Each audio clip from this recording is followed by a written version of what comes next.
আমি যখন টিউশন করতাম তখন আমি মান্থলি 70 থেকে 80,000 টাকা ইনকাম করতাম। জাতীয় নাগরিক পার্টির নেতা হান্নান মাসুদ আবারও আলোচনায়। ব্যক্তিগত আয় ও জীবনযাপন নিয়ে সমালোচনা বাড়লেও তিনি তা নিয়ে বেশ স্বচ্ছ বক্তব্য দিয়েছেন।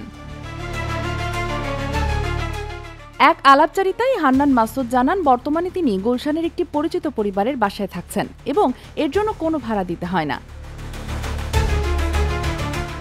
তিনি বলেন, রাজনৈতিক জীবনের বাইরে তার প্রধান আয়ের উৎস ছিল টিউশন, যেখান থেকে মাসে 70 থেকে 80,000 টাকা পর্যন্ত আয় করতেন। দলীয় সুবিধা ও প্রসঙ্গে তিনি জানান, স্থায়ী কমিটির সদস্য হওয়ায় পার্টি ফান্ড এবং বৈষম্য বিরোধী ছাত্র আন্দোলনের ফান্ড থেকে গাড়ি ব্যবহারের সুযোগ পেয়েছেন। তার দাবি, এই সুবিধা কমিটির সব সদস্যই পেয়ে থাকেন। ভিআইপি জোনে থাকা মাইক্রোবাস ব্যবহার বা লঞ্চে একাধিক কেবিন বুকিং, এসব অভিযোগকে তিনি অপ্রাসঙ্গিক বলে আখ্যা দেন। তার কথায়, আমি যেহেতু কোনো সরকারি দায়িত্বে নেই, তাই এই প্রশ্নগুলোর প্রয়োজন নেই। তবে ভবিষ্যতে যদি রাষ্ট্রীয় পদে যাই, তখন অবশ্যই আয়ের উৎস ব্যাখ্যা করব। তার এই বক্তব্য নতুন করে রাজনৈতিক মহলে আলোচনার জন্ম দিয়েছে।